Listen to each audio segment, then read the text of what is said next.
Hi friends, welcome back to our channel. Friends, ಇವತ್ತಿನ ವಿಡಿಯೋದಲ್ಲಿ ಬ್ಲೌಸ್ಗೆ shoulder ಬಬ್ ಸ್ಲೀವ್ಸನ್ನು ಪರ್ಫೆಕ್ಟಾಗಿ ಯಾವ ರೀತಿ ಮಾರ್ಕ್ ಮಾಡಿಕೊಂಡು ಕಟ್ ಮಾಡಿಕೊಂಡು ಸ್ಟಿಚ್ ಮಾಡ್ಕೊಳ್ಳೋದು ಸಹ ಇದೇ ವಿಡಿಯೋದಲ್ಲಿ ನಾನು ನಿಮಗೆ ತೋರಿಸ್ಕೊಡ್ತಾ ಇದ್ದೀನಿ. ವಿಡಿಯೋನ ಸ್ಕಿಪ್ ಮಾಡದೆ ಕೊನೆವರೆಗೂ ನೋಡಿ. ಹಾಗೆಯೇ ಈ ವಿಡಿಯೋ ನಿಮಗೆ ಯೂಸ್ಫುಲ್ ಅಂತ ಅನಿಸಿದರೆ ವಿಡಿಯೋಗೆ ಒಂದು ಲೈಕ್ ಕೊಟ್ಟು ಪಕ್ಕದಲ್ಲಿ ಹೈ ಪಾಯಿಂಟ್ಸ್ ಇರುತ್ತೆ ಅದನ್ನು ಸಹ ಕ್ಲಿಕ್ ಮಾಡೋದನ್ನು ಮರಿಬೇಡಿ. ಇಲ್ಲಿ ನಾವು ಸ್ಲೀವ್ಸ್ ಕಟ್ ಮಾಡ್ಕೊಳ್ಳೋದಕ್ಕೆ 2 ಲೇಯರಲ್ಲಿ ಕ್ಲಾತನ್ನು ಫೋಲ್ಡ್ ಮಾಡಿಕೊಂಡು ಅದನ್ನು ಮತ್ತೆ ನಾವು ಇನ್ನೊಂದು ಫೋಲ್ಡ್ ಮಾಡ್ಕೊಳ್ಬೇಕು. 4 ಲೇಯರಲ್ಲಿ ನಾವು ಸ್ಲೀವ್ಸ್ಗೆ ಕ್ಲಾತನ್ನು ಫೋಲ್ಡ್ ಮಾಡ್ಕೊಳ್ಬೇಕು. ಈ ಥರ ಫೋಲ್ಡ್ ಮಾಡಿಕೊಂಡು ಫೋಲ್ಡಿಂಗ್ ಪಾರ್ಟು ನಮ್ಮ ಕಡೆ ಇರೋ ಥರ ಹಾಕ್ಕೊಂಡು ಎಡ್ಜಸ್ ಏನಾದರೂ ಹೆಚ್ಚು ಕಡಿಮೆ ಇದ್ದರೆ ಈಕ್ವಲ್ ಆಗಿರೋ ಥರ ಸ್ಟ್ರೈಟಾಗಿ ಒಂದು ಲೈನ್ ಹಾಕ್ಕೊಳ್ಬೇಕು.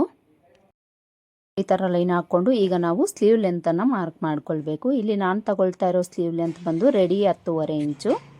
ನಮ್ಗೆ ಎಷ್ಟು ಬೇಕಾಗಿರುತ್ತೋ ಅದಕ್ಕೆ ನಾವು ಕೆಳಗಡೆ ಮಾರ್ಜಿನ್ಗೋಸ್ಕರ ಅರ್ಧ ಇಂಚು ಎಕ್ಸ್ಟ್ರಾ ಆ್ಯಡ್ ಮಾಡಿಕೊಂಡು ಮಾರ್ಕ್ ಮಾಡ್ಕೊಳ್ಬೇಕು. ಇಲ್ಲಿ ನಾವು ಬಬ್ ಸ್ಲೀವ್ಸ್ ಕೊಡ್ತಾ ಇರೋದ್ರಿಂದ ಅರ್ಧ ಇಂಚ್ ಮಾತ್ರ ಎಕ್ಸ್ಟ್ರಾ ಆ್ಯಡ್ ಮಾಡ್ಕೊಳ್ಬೇಕು. ನಾರ್ಮಲ್ ಸ್ಲೀವ್ಸ್ಗಾದರೆ ನಾವು 1 ಇಂಚ್ ಎಕ್ಸ್ಟ್ರಾ ಆ್ಯಡ್ ಮಾಡ್ಕೊಳ್ತೀವಿ.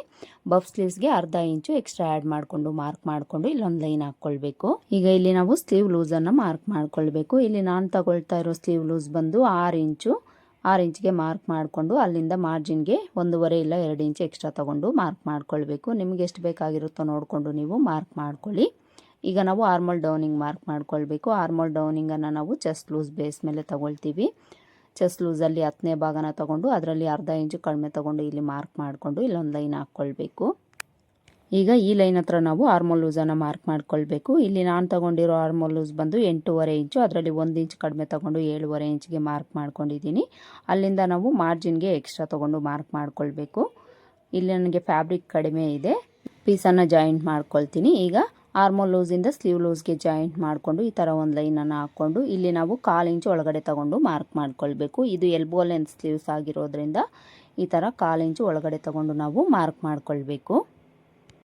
ಇದಿಷ್ಟು ಮಾರ್ಕ್ ಮಾಡಿಕೊಂಡು ಈಗ ನಾವು ಸ್ಲೀವ್ ಶೇಪನ್ನು ಮಾರ್ಕ್ ಮಾಡ್ಕೊಳ್ಬೇಕು. ಸ್ಲೀವ್ ಶೇಪ್ ಡ್ರಾ ಮಾಡ್ಕೊಳ್ಳೋದಕ್ಕೆ ನಮಗೆ ಈ ಸ್ಕೇಲ್ ಇರುತ್ತೆ ಅಲ್ವಾ, ಈ ಸ್ಕೇಲ್ ಇಟ್ಕೊಂಡೆ ನಾವು ಮೊದಲಿಗೆ ಬ್ಯಾಕ್ ಶೇಪನ್ನು ಡ್ರಾ ಮಾಡ್ಕೊಳ್ಬೇಕು. ಬಬ್ ಸ್ಲೀವ್ಸ್ಗೆ ಮೊದಲಿಗೆ ನಾವು ಬ್ಯಾಕ್ ಶೇಪ್ ಮಾತ್ರನೇ ಡ್ರಾ ಮಾಡ್ಕೊಳ್ಬೇಕು.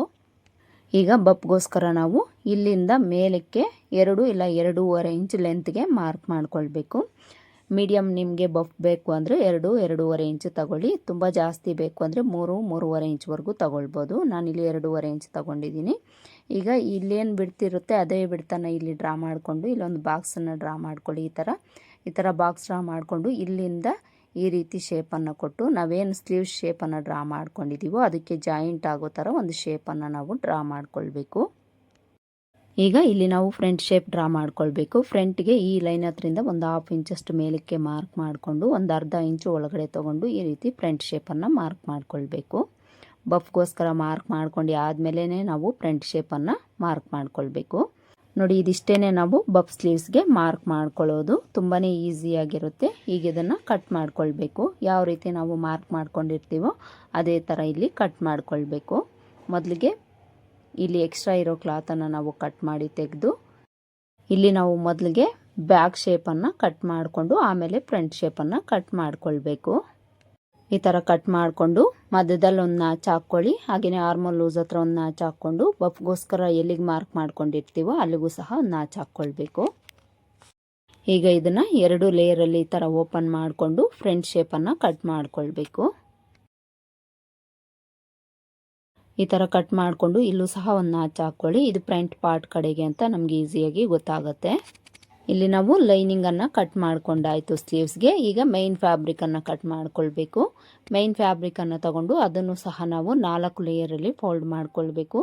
ಸ್ಲೀವ್ಸ್ಗೆ ನಿಮ್ಗೆ ಏನಾದರೂ ಬಾರ್ಡರ್ ಬಂದಿದೆ ಅಂದರೆ ಆ ಬಾರ್ಡರ್ ಸೈಡೇ ನೀವು ಕಟ್ ಮಾಡ್ಕೊಳ್ಬೇಕು. ನೋಡಿ, ನನಗೆ ಮೈನ್ ಫ್ಯಾಬ್ರಿಕಲ್ಲಿ ಈ ಥರ ಡಿಸೈನ್ ಬಂದಿದೆ. ಇದನ್ನು ನಾನು ಸ್ಲೀವ್ಸ್ ಕಡೆ ಕೊಡ್ತಾ ಇದ್ದೀನಿ. ಈ ಕ್ಲಾತನ್ನು ನಾವು ಲೈನಿಂಗನ್ನು ಯಾವ ರೀತಿ 4 ಲೇಯರಲ್ಲಿ ಫೋಲ್ಡ್ ಮಾಡ್ಕೊಂಡಿರ್ತೀವೋ ಅದೇ ಥರನೇ ಫೋಲ್ಡ್ ಮಾಡ್ಕೊಳ್ಬೇಕು. ಈ ಥರ ಫೋಲ್ಡ್ ಮಾಡಿಕೊಂಡು ಈಗ ಲೈನಿಂಗನ್ನು ತಗೊಂಡು ಇದ್ರ ಮೇಲೆ ಇಟ್ಟು ಸುತ್ತಲೂ ಒಂದು 1/2 ಇಂಚು ಎಕ್ಸ್ಟ್ರಾ ಇರೋ ಥರ ಕಟ್ ಮಾಡ್ಕೊಳ್ಬೇಕು.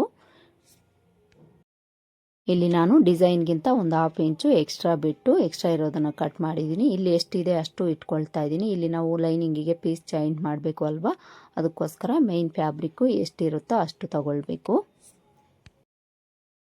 ಬಬ್ ಸ್ಲೀವ್ಸ್ಗೆ ಲೈನಿಂಗು ಮೈನ್ ಫ್ಯಾಬ್ರಿಕ್ಕು ಎರಡೂ ಸಹ ಕಟ್ ಮಾಡ್ಕೊಂಡಾಯಿತು. ಈಗ ಸ್ಟಿಚ್ ಮಾಡ್ಕೊಳ್ಳೋದು ಯಾವ ರೀತಿ ಅಂತ ತೋರಿಸ್ತೀನಿ. ಸ್ಟಿಚ್ ಮಾಡ್ಕೊಳ್ಳೋವಾಗ ಮೊದಲಿಗೆ ನಾವು ಲೈನಿಂಗನ್ನು ತಗೊಂಡು ಲೈನಿಂಗಿಗೆ ಪೀಸ್ ಜಾಯಿಂಟ್ ಮಾಡ್ಕೊಳ್ಬೇಕಿದ್ರೆ ಮೊದಲೇ ನಾವು ಪೀಸ್ ಜಾಯಿಂಟ್ ಮಾಡ್ಕೊಳ್ಬೇಕು. ಇಲ್ಲಿ ನಾನು ಪೀಸ್ ಜಾಯಿಂಟ್ ಮಾಡ್ಕೊಳ್ಬೇಕು ಅಲ್ವಾ, ಅದಕ್ಕೋಸ್ಕರ ಪೀಸನ್ನು ಜಾಯಿಂಟ್ ಮಾಡ್ಕೊಳ್ತೀನಿ. ಮೊದಲಿಗೆ ಒಂದು ಸ್ಲೀವನ್ನು ತಗೊಂಡು ಪೀಸನ್ನು ಇದ್ರ ಮೇಲೆ ಇಟ್ಟು 1/4 ಇಂಚ್ ಮಾರ್ಜಿನ್ ಇಟ್ಕೊಂಡು ಈ ಪೀಸನ್ನು ನಾವು ಅಟ್ಯಾಚ್ ಮಾಡ್ಕೊಳ್ಬೇಕು. ಈಗ ಇನ್ನೊಂದು ಸ್ಲೀವ್ ತಗೊಂಡು ಇದರ ಆಪೋಸಿಟಲ್ಲಿ ಇಟ್ಕೊಂಡು ಇದಕ್ಕೆ ನಾವು ಪೀಸನ್ನು ಅಟ್ಯಾಚ್ ಮಾಡ್ಕೊಳ್ಬೇಕು. ಆಪೋಸಿಟಲ್ಲೇ ಇಟ್ಕೊಳ್ಬೇಕು, ನೋಡ್ಕೊಳ್ಳಿ, ಇಲ್ಲಾಂದರೆ 2 ಸ್ಲೀವು ಒಂದೇ ಕಡೆ ಬರುತ್ತೆ. ಪೀಸ್ ಅಟ್ಯಾಚ್ ಮಾಡ್ಕೊಳ್ಳೋವಾಗೆ ನೋಡಿಕೊಂಡು ನೀವು ಅಟ್ಯಾಚ್ ಮಾಡ್ಕೊಂಡಿದ್ದೀರಿ ಅಂದರೆ ಆಮೇಲೆ ನಿಮಗೆ ಕನ್ಫ್ಯೂಸ್ ಆಗೋದಿಲ್ಲ, ಕರೆಕ್ಟಾಗಿ ಬರುತ್ತೆ. ಒಂದು ಸೈಡ್ ಪೀಸ್ ಅಟ್ಯಾಚ್ ಮಾಡ್ಕೊಂಡಾದಮೇಲೆ ಇನ್ನೊಂದು ಸೈಡು ಸೇಮ್ ಇದೇ ಥರನೇ ಪೀಸನ್ನು ತಗೊಂಡು ಇದ್ರ ಮೇಲೆ ಇಟ್ಟು 1/4 ಇಂಚ್ ಮಾರ್ಜಿನ್ ಇಟ್ಕೊಂಡು ಸ್ಟಿಚ್ ಮಾಡ್ಕೊಳ್ಬೇಕು. ಈ ಥರ ಪೀಸನ್ನು ಅಟ್ಯಾಚ್ ಮಾಡ್ಕೊಂಡಾದಮೇಲೆ ಈ ಪೀಸನ್ನು ಈ ಥರ ಓಪನ್ ಮಾಡಿಕೊಂಡು ಮೇಲೆ ಒಂದು ಟಾಪ್ ಸ್ಟಿಚ್ ಹಾಕ್ಕೊಳ್ಬೇಕು. ಈಗ ಸ್ಲೀವ್ಸನ್ನು ಈ ಥರ ಫೋಲ್ಡ್ ಮಾಡಿಕೊಂಡು ಮೇಲೆ ಕೆಳಗಡೆ ಹೆಚ್ಚು ಕಡಿಮೆ ಏನಾದರೂ ಇದ್ದರೆ, ಅಂದರೆ ಎಕ್ಸ್ಟ್ರಾ ಕ್ಲಾತ್ ಏನಾದರೂ ಇದ್ದರೆ ಈ ಥರ ಕಟ್ ಮಾಡ್ಕೊಳ್ಳಿ. ನಮಗೆ ಈ ಕ್ಲಾತ್ ಅನ್ನೋದು ಎಷ್ಟು ಬೇಕಾಗಿರುತ್ತೋ ಅಷ್ಟು ಇಟ್ಕೊಂಡು ಉಳಿದಿರೋದನ್ನು ಈ ರೀತಿ ಕಟ್ ಮಾಡಿ ತೆಗೆದುಬಿಡಬೇಕು. ಸೇಮ್ ಇದೇ ಥರನೇ ಈಗ ಇನ್ನೊಂದು ಸ್ಲೀವ್ಸ್ಗೂ ಸಹ ನಾವು ಪೀಸನ್ನು ಅಟ್ಯಾಚ್ ಮಾಡಿಕೊಳ್ಬೇಕು. 2 ಸ್ಲೀವ್ಸ್ಗೂ ಪೀಸನ್ನು ಜಾಯಿಂಟ್ ಮಾಡ್ಕೊಂಡಾದಮೇಲೆ ಈಗ ಒಂದು ಸ್ಲೀವನ್ನು ತಗೊಂಡು ಸ್ಟಿಚ್ ಮಾಡ್ಕೊಳ್ಬೇಕು. ಇದಕ್ಕೆ ನಾನು ಎಡ್ಜಲ್ಲಿ ಥ್ರೆಡ್ ಪೈಪಿಂಗನ್ನು ಸ್ಟಿಚ್ ಮಾಡ್ತಾ ಇದ್ದೀನಿ. ಆಲ್ರೆಡಿ ಕ್ಲಾತ್ಗೆ ಈ ರೀತಿ ಥ್ರೆಡ್ ಪೈಪಿಂಗನ್ನು ರೆಡಿ ಮಾಡಿ ಇಟ್ಕೊಂಡಿದ್ದೀನಿ. ಇದನ್ನು ನಾವು ಎಡ್ಜಲ್ಲಿ ಈ ಥರ ಇಟ್ಟು ಸ್ಟಿಚ್ ಮಾಡ್ಕೊಳ್ಬೇಕು. ಮೊದಲಿಗೆ ನಾವು ಲೈನಿಂಗಿಗೆ ಈ ಥ್ರೆಡ್ ಪೈಪಿಂಗನ್ನು ಅಟ್ಯಾಚ್ ಮಾಡ್ಕೊಳ್ಬೇಕು. ಹಾಗೆಯೇ ಈ ಲೈನಿಂಗಲ್ಲಿ ಕೂಳೆ ಇರುತ್ತೆ ಅಲ್ವಾ, ಪೀಸ್ ಜಾಯಿಂಟ್ ಮಾಡ್ಕೊಂಡಿರೋದು, ಅದು ಕೆಳಗಡೆ ಇರಬೇಕು. ಸೀದಾ ಸೈಡ್ ಮೇಲೆ ಇಟ್ಕೊಂಡು ಅದ್ರ ಮೇಲೆ ನಾವು ಪೈಪಿಂಗನ್ನು ಸ್ಟಿಚ್ ಮಾಡ್ಕೊಳ್ಬೇಕು. ಈಗ ಇನ್ನೊಂದು ಸ್ಲೀವ್ಸನ್ನು ತಗೊಂಡು ಇದರ ಆಪೋಸಿಟಲ್ಲಿ ಇಟ್ಕೊಂಡು ಅದಕ್ಕೂ ಸಹ ಇದೇ ಥರ ನಾವು ಥ್ರೆಡ್ ಪೈಪಿಂಗನ್ನು ಎಡ್ಜ್ಗೆ ಸ್ಟಿಚ್ ಮಾಡ್ಕೊಳ್ಬೇಕು.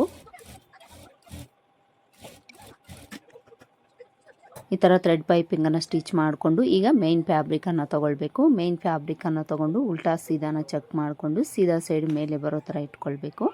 ಈ ಥರ ಇಟ್ಕೊಂಡು ಇದ್ರ ಮೇಲೆ ನಾವು ಲೈನಿಂಗನ್ನು ಇಟ್ಕೊಳ್ಬೇಕು. ಲೈನಿಂಗನ್ನು ಇಟ್ಕೊಳ್ಳೋವಾಗ ಇಲ್ಲೇ ನಾವು ಥ್ರೆಡ್ ಪೈಪಿಂಗನ್ನು ಅಟ್ಯಾಚ್ ಮಾಡ್ಕೊಂಡಿದ್ದೀವೋ ಅದು ಸೀದಾ ಸೈಡ್ ಮೇಲೆ ಹೋಗೋ ಥರ ಇಟ್ಕೊಳ್ಬೇಕು. ಈ ಥರ ಇಟ್ಕೊಂಡು ಇಲ್ಲಿ ನಮಗೆ ಸ್ಟಿಚ್ ಕಾಣಿಸ್ತಾ ಇರುತ್ತೆ ಎಡ್ಜಲ್ಲಿ, ಅದೇ ಸ್ಟಿಚ್ ಮೇಲೆ ಸ್ಟಿಚ್ ಮಾಡ್ಕೊಳ್ತಾ ಬರಬೇಕು.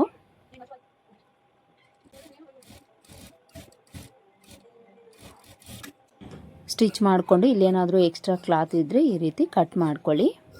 ಈಗ ಲೈನಿಂಗನ್ನು ಓಪನ್ ಮಾಡಿಕೊಂಡು ಲೈನಿಂಗ್ ಮೇಲೆ ಎಡ್ಜ್ಗೊಂದು ಕಿನಾರಿ ಸ್ಟಿಚ್ ಹಾಕ್ಕೊಳ್ಬೇಕು. ಈಗ ಈ ಲೈನಿಂಗನ್ನು ಇನ್ಸೈಡ್ಗೆ ಫೋಲ್ಡ್ ಮಾಡಿಕೊಂಡು ಮೇಲೆ ಒಂದು ಟಾಪ್ ಸ್ಟಿಚ್ ಹಾಕ್ಕೊಳ್ಬೇಕು. ಈ ಪೈಪಿಂಗ್ ಪಕ್ಕದಲ್ಲೇ ಎಡ್ಜಿಗೆ ಸ್ಟಿಚ್ ಬೀಳೋ ಥರ ಸ್ಟಿಚ್ ಹಾಕ್ಕೊಳ್ಬೇಕು.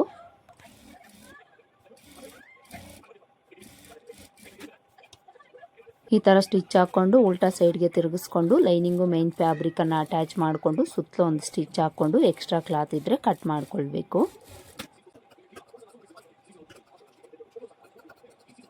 ಈ ಥರ ರೆಡಿ ಮಾಡಿಕೊಂಡು ಲೈನಿಂಗಲ್ಲಿ ನಾವು ಎಲ್ಲಿ ನ್ಯಾಚ್ ಹಾಕ್ಕೊಂಡಿರ್ತೀವೋ ಅಲ್ಲಿಗೆ ಮೇನ್ ಫ್ಯಾಬ್ರಿಕ್ಕಿಗೂ ನ್ಯಾಚ್ ಹಾಕ್ಕೊಳ್ಳಿ. ಈಗ ಸೀದಾ ಸೈಡ್ಗೆ ತಿರುಗಿಸ್ಕೊಳ್ಳಿ. ಸೀದಾ ಸೈಡ್ಗೆ ತಿರುಗಿಸ್ಕೊಂಡು ಇಲ್ಲಿ ನಾವು ಬಫ್ ಇಡೋದಕ್ಕೆ ಸಣ್ಣ ಸಣ್ಣ ಫ್ರಿಲ್ಸನ್ನು ಹಿಡಿದು ಸ್ಟಿಚ್ ಮಾಡ್ಕೊಳ್ಬೇಕು. ಬಫ್ಗೋಸ್ಕರ ನಾವು ಎಲ್ಲಿ ನ್ಯಾಚ್ ಹಾಕ್ಕೊಂಡಿರ್ತೀವೋ ಅಲ್ಲಿಂದ ಸಣ್ಣ ಸಣ್ಣದಾಗಿ ನಾವು ಒಂದು ಅರ್ಧ ಇಂಚಷ್ಟು ಕ್ಲಾತನ್ನು ಫೋಲ್ಡ್ ಮಾಡಿ ಫ್ರಿಲ್ಸನ್ನು ಸ್ಟಿಚ್ ಮಾಡ್ಕೊಳ್ತಾ ಬರಬೇಕು. ಎಷ್ಟು ಬರುತ್ತೋ ಅಷ್ಟು ಫ್ರಿಲ್ಸನ್ನು ನೀವು ಹಿಡಿಬೇಕು. ಹಾಗೆಯೇ ಇಲ್ಲಿ ನಾವು ಫ್ರಿಲ್ಸನ್ನು ಸ್ಟಿಚ್ ಮಾಡ್ಕೊಳ್ಬೇಕಾದ್ರೆ ಇನ್ನೊಂದು ಟಿಪ್ಪನ್ನು ಫಾಲೋ ಮಾಡಬೇಕಾಗುತ್ತೆ. ಅದು ಯಾವುದಪ್ಪ ಅಂದರೆ ಈ ಫ್ರಿಲ್ಸನ್ನು ನಾವು ಫ್ರಂಟ್ ಶೇಪ್ ಇರುತ್ತೆ ನೋಡಿ, ಆ ಕಡೆಗೆ ಅಂದರೆ ಆಪೋಸಿಟ್ ಸೈಡ್ಗೆ ನಾವು ಫೋಲ್ಡ್ ಮಾಡಿಕೊಂಡು ಈ ಫ್ರಿಲ್ಸನ್ನು ಸ್ಟಿಚ್ ಮಾಡ್ಕೊಳ್ಬೇಕು. ಫ್ರಂಟಿಗೆ ಫೋಲ್ಡ್ ಆಗೋ ಥರ ನಾವು ಈ ಫ್ರಿಲ್ಸನ್ನು ಸ್ಟಿಚ್ ಮಾಡ್ಕೊಳ್ಬೇಕು. ನೋಡಿ, ಈ ಥರ ಸಣ್ಣ ಸಣ್ಣ ಫ್ರಿಲ್ಸನ್ನು ಇಟ್ಟು ನಾವು ಸ್ಟಿಚ್ ಮಾಡ್ಕೊಳ್ಬೇಕು. ಹಾಗೆಯೇ ಎಲ್ಲ ಫ್ರಿಲ್ಸು ಸಹ ಒಂದೇ ಸೈಜು ಅಂದರೆ ಈಕ್ವಲ್ ಆಗಿರೋ ಥರನೇ ಸ್ಟಿಚ್ ಮಾಡ್ಕೊಳ್ಬೇಕು. ಒಂದು ದೊಡ್ಡ ಫ್ರಿಲ್ಲು ಇನ್ನೊಂದು ಸಣ್ಣ ಫ್ರಿಲ್ಲು ಆ ಥರ ಎಲ್ಲ ಹಿಡಿಬಾರ್ದು. ಒಂದು ಸ್ಲೀವ್ಸ್ಗೆ ನಾವು ಈ ಬಫನ್ನು ಸ್ಟಿಚ್ ಮಾಡ್ಕೊಂಡಾಯಿತು. ಈಗ ಇನ್ನೊಂದು ಸ್ಲೀವ್ಸನ್ನು ತಗೊಂಡು ಇದಕ್ಕೂ ಸಹ ನಾವು ಸ್ಟಿಚ್ ಮಾಡ್ಕೊಳ್ಬೇಕು. ಇದರಲ್ಲೂ ಸಹ ನೋಡ್ಕೊಳ್ಳಿ, ಈ ನ್ಯಾಚಿಂದ ಮತ್ತು ಇನ್ನೊಂದು ನ್ಯಾಚ್ವರೆಗೂ ಸಹ ಫ್ರಿಲ್ಸನ್ನು ಹಿಡಿಬೇಕು. ಹಾಗೆಯೇ ಫ್ರಂಟ್ ಶೇಪ್ ಕಡೆಗೆ ನಾವು ಫೋಲ್ಡ್ ಮಾಡಿಕೊಂಡು ಈ ಫ್ರಿಲ್ಸನ್ನು ಸ್ಟಿಚ್ ಮಾಡ್ಕೊಳ್ಳಿ. ಎರಡು ಸ್ಲೀವಲ್ಲೂ ಸಹ ನಾವು ಫ್ರಂಟ್ ಶೇಪ್ ಏನಿರುತ್ತೋ ಆ ಕಡೆಗೆ ಈ ಫ್ರಿಲ್ಸನ್ನು ಫೋಲ್ಡ್ ಮಾಡಿ ಸ್ಟಿಚ್ ಮಾಡ್ಕೊಳ್ಬೇಕು. ಈ ರೀತಿ ಏನಾದರೂ ನೀವು ಸ್ಟಿಚ್ ಮಾಡ್ಕೊಂಡಿಲ್ಲ ಅಂದರೆ ಒಂದು ಸೈಡ್ದು ಬ್ಯಾಕ್ ಸೈಡ್ ಕಡೆ ಫೋಲ್ಡ್ ಆಗಿರುತ್ತೆ, ಇನ್ನೊಂದು ಸೈಡ್ದು ಫ್ರಂಟ್ ಸೈಡ್ ಕಡೆ ಫೋಲ್ಡ್ ಆಗಿರುತ್ತೆ. ಈ ರೀತಿ ಇಟ್ಟಾಗ ಬ್ಲೌಸ್ ಲುಕ್ ಅನ್ನೋದು ನಮಗೆ ಅಷ್ಟು ನೀಟಾಗಿ ಬರೋದಿಲ್ಲ. ಅದಕ್ಕೋಸ್ಕರ ನೀವು ಈ ಬಫ್ ಸ್ಲೀವ್ಸನ್ನು ಇಟ್ಟಾಗ ಈ ಟಿಪ್ಪನ್ನು ನೀವು ಫಾಲೋ ಮಾಡ್ಕೊಳ್ಳಿ. ನೋಡಿ, ಇನ್ನೊಂದು ಸ್ಲೀವ್ಸ್ಗೂ ಸಹ ನಾನು ಫ್ರಿಲ್ಸನ್ನು ಇಟ್ಟು ಸ್ಟಿಚ್ ಮಾಡ್ಕೊಂಡಾಯಿತು. ಈ ಥರ ರೆಡಿ ಮಾಡ್ಕೊಂಡಿರೋ ಸ್ಲೀವ್ಸನ್ನು ನಾವು ಬ್ಲೌಸ್ಗೆ ಅಟ್ಯಾಚ್ ಮಾಡ್ಕೊಳ್ಬೇಕು ಅಷ್ಟೇ.